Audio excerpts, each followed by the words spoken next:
All right, you should be on number 104, B flat major scale. Now, just like you have a D major scale, a G major scale, and an A major scale, a C major scale, F major scale, you have all these flat scales and flat keys. This is another set of notes. And if you're playing with a band instrument, or if you're playing with like band instruments at a concert, they usually play in this key. So once you learn this key, you can kind of use this as a tool to maybe play with your friends and be able to play along with some of their songs. And your director probably assigned you the song hoping that one day you can play with them. So this is super important to get down, this B flat major scale.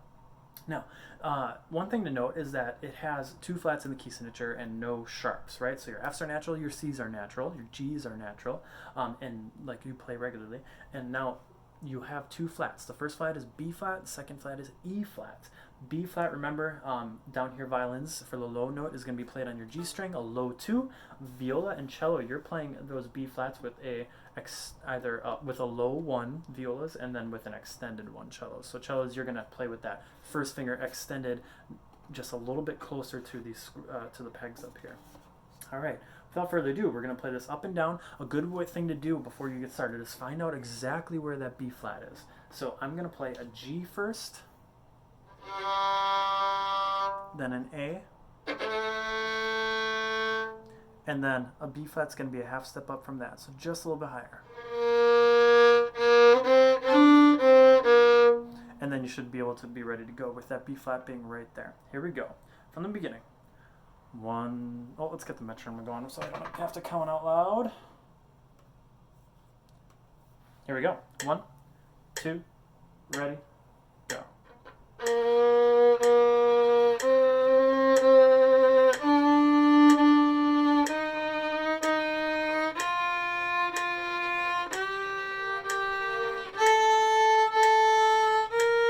Back down, B flat.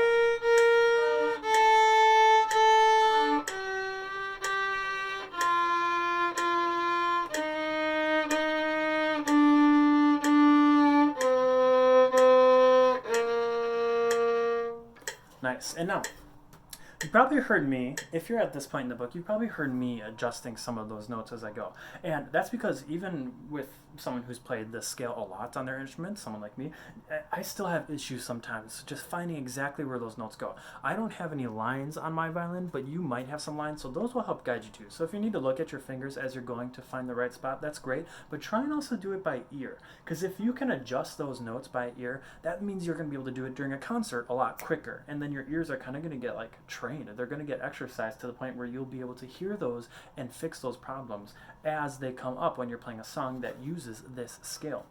So finding that first B flat, you can take your time doing that, sure, but maybe finding the E flat halfway through was kind of tough, and that's one that I had to adjust to. Maybe finding the F natural after the E flat was tough because you're going from a kind of a low 1 all the way to a low 2 position, and that's a weird jump. So just make sure that you're paying attention to the sound of the note, not just putting your fingers down, but also just making sure it sounds the same. Go back to that recording, play it slower if you need to, and make sure that you can match me on each of those notes, okay? Because I want to make sure that you can play those notes the best you can. So really practice this scale, make sure it sounds like a major scale. You don't want it to sound like some sort of you want it to sound like a D major scale, but working with a different set of notes, so it should sound correct. Go back and play it a few times, make sure you're ready to play it accurately with your fingers in the right position for your director in your next lesson.